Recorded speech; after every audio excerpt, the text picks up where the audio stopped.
สวัสดีครับสวัสดีเพื่อนๆทุกท่านเลยนะครับวันนี้ก็ผมมีแอปหาเงินใหม่ๆนะครับมาแนะนำเพื่อนๆนะครับก็จะเป็นแอปนี้นะครับผมก็เพิ่งไปเจอมานะครับอันนี้ก็เห็นข่าวทอนกันนะครับครับสายฟรีก็สามารถทำได้นะครับอันนี้นะครับก่อนอื่นนะครับเพื่อนๆก็กดลิงก์ข้างล่างเข้ามานะครับแล้วก็เขาก็จะให้เราสมัครแล้วก็หลุดแอปอันนี้นะครับกดลิงก์ข้างล่างเข้ามานะครับผมก็เอาลิงก์วางไว้ข้างล่างนะครับนี่นะครับก็เพื่อนๆกดลิงก์เข้ามานะครับก็จะมาเจอหน้านี้ครับเพื่อนๆก็กดลงทะเบียนนะครับก่อนต้องลงทะเบียนก่อนนะครับข้างบนก็ใส่ชื่อนะครับชื่อ user นะครับใส่เป็นอะไรก็ได้นะครับผมลองสมัครให้ดูนะครับนะครับอันนี้ก็จะเป็นรหัสนะครับอันนี้ก็เขาจะใส่ให้เราอัตโนมัตินะถ้าสมมุติเพื่อนๆกดลิงก์ข้างล่างนะครับก็เราผมขอใส่พาสเวิร์ดนะครับถ้าเราใส่รหัสผ่านเรียบร้อยแล้วก็กดนะครับกดรับ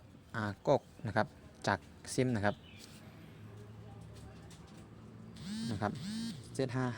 02022นะครับ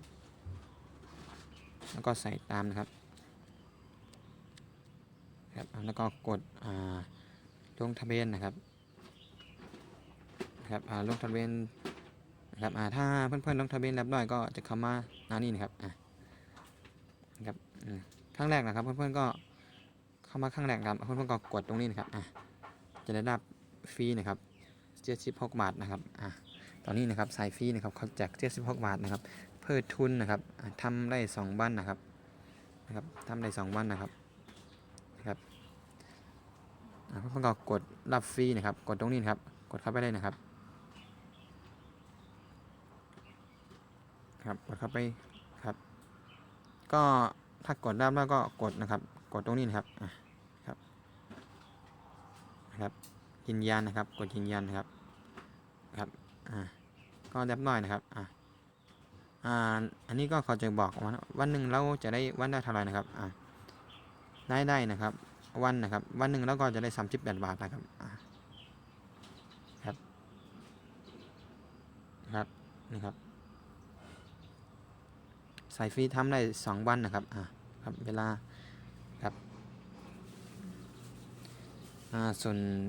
วนการลงทุนนะครับก็จะมีคำแต้มนะครับถ้าเพื่อนๆอยากจะลงทุนนะครับก็283 บาทนะครับคำแต้มนะครับก็จะได้บ้านหน้า14 บาทนะครับอันนี้ก็VIP 2นะครับก็861 บาทนะครับบ้านหน้า50 บาทนะครับก็จะมีรายอย่างนะครับจะมีรายเลเวลนะครับอันนี้ก็เลเวล3นะครับVIP 3นะครับ1,973 บาทมันนึงก็จะได้98 บาทนะครับอันนี้ก็ VIP 4นะครับอันนี้ก็8,252นะครับวันนึงก็ได้412 บาท 60 สตางค์นะครับถ้าอยากจะอัปเดตก็กดตรงนี้ครับสูงสุดก็เป็นอันนี้นะครับเดี๋ยวนะครับกดผิดนะครับสูงสุดก็ 48,996 นะครับ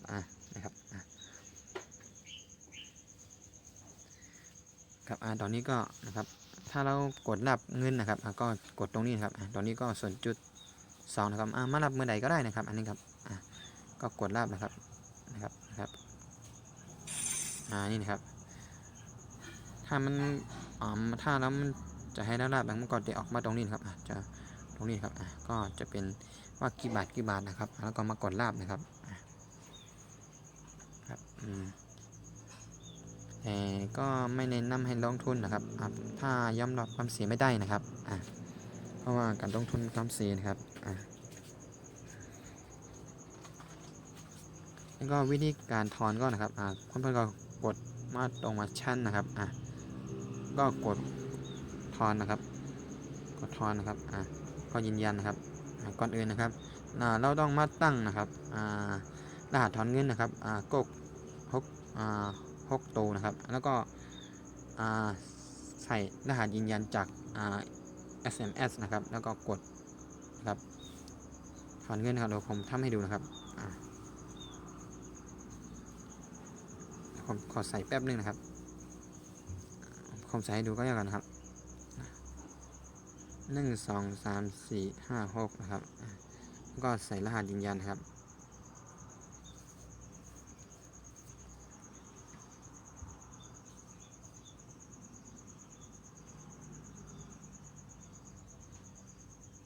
แล้วก็รอนะครับนะครับมา540 470นะครับ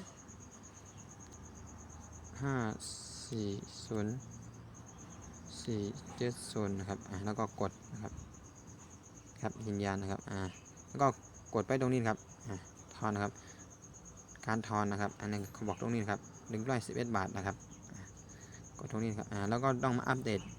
ในส่วนการทอนนะครับข้อมูลนะครับข้อมูลบัญชีนะครับนะครับใส่เบอร์โทรแล้วก็ชื่อนามสกุลแล้วก็อีเมลนะครับแล้วก็ใส่ธนาคารแล้วก็เลขธนาคารนะครับว่าเราจะถอนเท่าไหร่แล้วก็กดตรงนี้นะครับถ้าเราจะถอนทั้งหมดนะครับแล้วก็กดทั้งหมดนะครับก็กดถอนนะครับง่ายๆนะครับในส่วนการเติมเงินนะครับถ้าเพื่อนๆอยากจะเข้ามาลงทุนนะครับก็กดตรงที่เติมเงินนะเติมเงินนะครับเข้าไปนะครับเพื่อนๆอยากจะเติมเท่าไหร่ก็กดนะครับอยากจะมาอัปเดตเป็นเลเวลอะไรก็กดตรงนี้นะครับ300ก็300นะครับกดเข้าไปนะเราผมกดให้ดูนะตัวอย่างนะครับ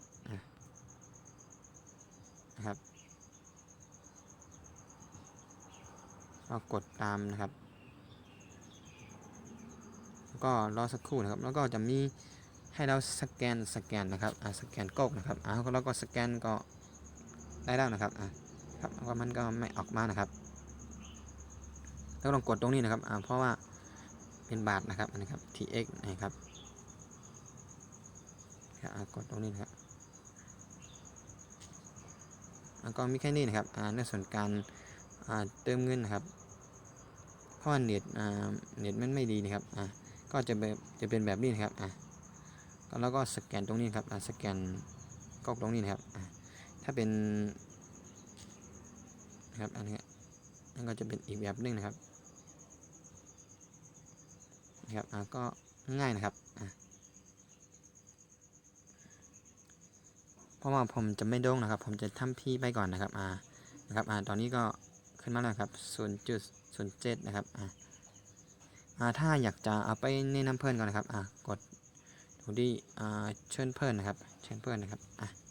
กดเข้าไปนะครับก็ copy link ตรงนี้นะครับอันนี้นะครับไปวางให้เพื่อนนะครับก็ง่ายๆนะครับ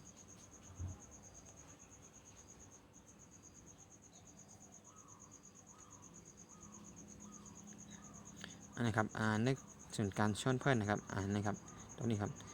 ถ้าเพื่อนๆเติมเงินนะครับเต็ม 250,000 นะครับร่วมกันทั้งหมดนะครับ250,000แล้วก็จะได้รับ 12,000 นะครับถ้าเต็ม 500,000แล้วก็จะได้รับ 18,000 นะครับ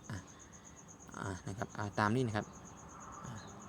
ส่วนการชวนเพื่อนนะครับรางวัลนะครับถ้าเพื่อนๆท่านไหนไม่เข้าใจก็สอบถามเข้ามาได้นะครับผมจะมาได้ตอบให้ครับสวัสดีครับ